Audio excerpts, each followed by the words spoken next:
Hi viewers, welcome to my channel. ఈ వీడియోలో మనం మెయిన్గా మాట్లాడబోయే విషయం ఏంటంటే, నిన్న కాక మొన్న సీఎం జగన్మోహన్ రెడ్డి ఒక పెద్ద జోక్ వేసారని మనం అయితే చెప్పుకోవచ్చు.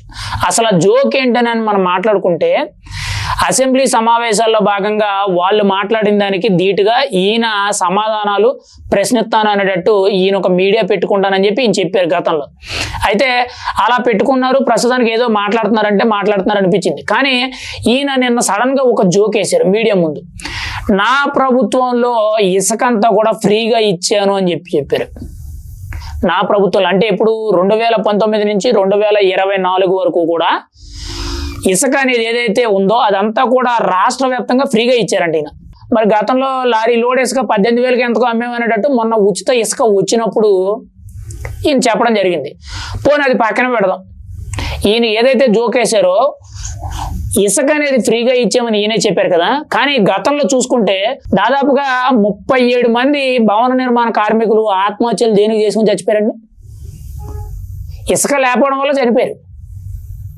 ఇసుక కొరత అనేది ఎక్కువైపోయి మెయిన్గా ఆ వచ్చిన కొద్ది మొత్తం కూడా ఆ ర్యాంపుల్లో నుంచి బయటికి తీసుకొచ్చేటప్పటికి ఒక లారీ లోడు ఒక ఇల్లు కట్టుకునే వాడికి ఇంటికి దగ్గర చేరేటప్పటికి 30,000 40,000 అలా ఛార్జ్ చేయడం జరిగింది. మరి ఈ నేపథ్యంలో మెయిన్గా చూసుకుంటే మరి జగన్మోహన్ రెడ్డి ఉచిత ఇసుక ఇచ్చానని చెప్పారు. ఉచిత ఇసుక ఇచ్చిందే కాక మెయిన్గా సిమెంట్ తక్కువకి ఇచ్చారంట, సబ్సిడీ ఇచ్చారంట, అండ్ బిల్డింగ్ కాంట్రాక్ట్ మెటీరియల్ ఏదైతే ఉందో అవన్నీ కూడా తక్కువలో ఇచ్చారంట ఈయన. మరి ఎక్కడ ఇచ్చారో ఎవరికి ఇచ్చారో ఈయనకే తెలియాలి తప్పితే ఇసుక ఫ్రీగా ఇచ్చారు అని అన్నారు చూడండి. అది ఇప్పుడు మీడియా అంతా కూడా మెయిన్గా సోషల్ మీడియా అంతా కూడా పెద్ద వైరల్గా మారింది. జగన్మోహన్ రెడ్డి హయాంలో ఎక్కడ ఉచితంగా ఇసుక ఇచ్చారు, మాకెక్కడ కనిపించలేదు. అంత ఉచితంగా ఇసుక ఇస్తే మేము బిల్డింగ్ కట్టుకోవడానికి ఎంతెంత ఖర్చు పెట్టాలి, ఒక్క లోడ్ ఇసుక ఒక 10 టైర్ లారీ ఇసుక లోడ్ తెప్పించుకోవడానికి మాకు దాదాపుగా 28,000 30,000 40,000 పైన ఖర్చు అయ్యింది. అంత దారుణంగా పైగా కొన్ని సందర్భాల్లో దాన్ని బుక్ చేసుకోవడానికి నానా కష్టాలు పడేది వచ్చేది. ఆన్లైన్లో బుక్ చేసుకొని అది ఎప్పుడు వస్తుంది అనేటట్టు మళ్ళీ వచ్చిన తర్వాత లారీ ఓడికి ఒక 500 1000 రూపాయల బేటా ఇచ్చి ఇంత జరిగింది. పైగా మనం గతంలో చూసాం, కరోనా సమయంలోనూ కరోనా దాటిన తర్వాత వైజాగ్లో భవన నిర్మాణ కార్మికుల కోసం అని చెప్పి పవన్ కళ్యాణ్ అయితే ఒక పెద్ద భారీ బహిరంగ ర్యాలీ చేశాడు. ఎందుకు చేశాడు అని అంటే రాష్ట్ర వ్యాప్తంగా కూడా ఎక్కడా కూడా ఇసుక అనేది అందుబాటులో లేదు. ఉన్న కొద్ది మొత్తంలో అందుబాటులో ఉన్నది కూడా చాలా భారీ ఎత్తు రేట్లు జరుగుతున్నాయి. దానివల్ల ఏంటంటే భవన నిర్మాణ కార్మికులకు పనులు లేకపోవడం వల్ల దాదాపుగా 37 మంది వరకు కూడా చనిపోయారు అనేటట్టు పెద్ద దుమారమే రేపింది. దానికోసం అని చెప్పి పవన్ కళ్యాణ్ అయితే లాంగ్ మార్చ్ చేశాడు. అంటే ఇక్కడ ఉచిత ఇసుక ఇచ్చినట్లయితే మరి వీళ్ళందరూ ఎందుకు చనిపోతారు?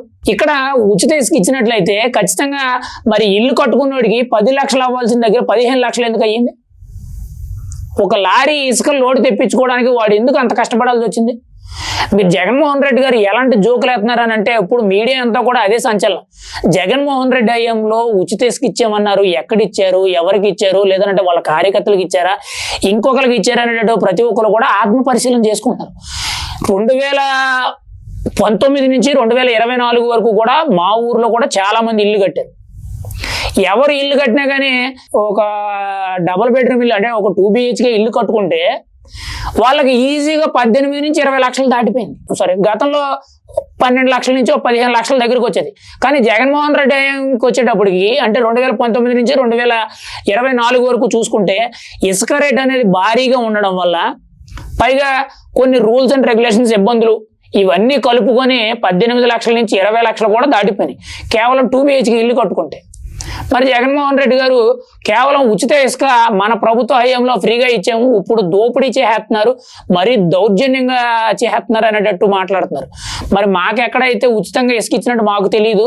మరి మీకేమైనా తెలిస్తే కామెంట్ చేయండి. ఎందుకంటే జగన్మోహన్ రెడ్డి గారు ఎంత పెద్ద జోక్ వేశారు కాబట్టి ఇది సోషల్ మీడియా అంతా కూడా కరెక్ట్గా ఆయన మాట్లాడిన మొక్క ఏదైతే ఉందో మా ప్రభుత్వ హయాంలో ఉచిత ఇసుక అనేది ఫ్రీగా ఇంటింటికి పంచామనేటట్టు ఆయన చెప్పాడు. అది మొక్క కట్ చేసి మొత్తం వైరల్ చేస్తున్నారు ఇప్పుడు. మరి ఖచ్చితంగా ఆయన ఇచ్చింది నిజమైతే తీసుకున్న వాళ్ళు ఎవరైనా ఉంటే ఖచ్చితంగా కామెంట్ చేయండి. ఒకవేళ ఎవరు తీసుకోకపోతే మీకు గతంలో మీ చుట్టుపక్కల ఎవరైనా ఎంత కొన్నారు, లేదంటే మీ బంధుమిత్రులు ఎవరైనా కొని ఉంటారు కదా, వాళ్ళు ఎంత కొన్నారు అనేది ఆ రేట్లు కొంచెం మీకు తెలుస్తాయి కాబట్టి కొంత కామెంట్ చేయండి. ఎందుకంటే ఇది చాలా ఇంపార్టెంట్ విషయం. ఎందుకంటే జగన్మోహన్ రెడ్డి ఎంత పెద్ద జోక్ వేసినప్పుడు జనాలకి నవ్వైనా రావాలి, లేదంటే నిజాలైనా బయటకు రావాలి. గత 5 ఏళ్ళు కూడా ఎంత దారుణంగా వ్యవహరించారనేది ప్రతి ఒక్కరికి తెలుసు. కానీ జగన్మోహన్ రెడ్డి తన సొంత మీడియా కాబట్టి అక్కడ ప్రశ్నలు అడిగే వాళ్ళందరూ కూడా తన ఆధీనంలో ఉండేవాళ్ళు కాబట్టి ఆయన మాటకి ఎవరు ఎదురు చెప్పరు కాబట్టి ఆయన ఏది చెప్పినా కానీ వాళ్ళు రాసుకుంటూ పోతారు కాబట్టి ఆయన ఏది పడితే జోకులు చెప్తున్నారు. గత 5 ఏళ్ళు కూడా ఉచిత ఇసుక ఫ్రీగా ఇచ్చారనేది ఇప్పటి వరకు కూడా నా జీవితంలో ఈయనని పెద్ద జోక్ అంటే ఇదే. ఇంతకన్నా పెద్ద జోక్ ఎక్కడ వినలేదు నేను. మరి మీరేమైనా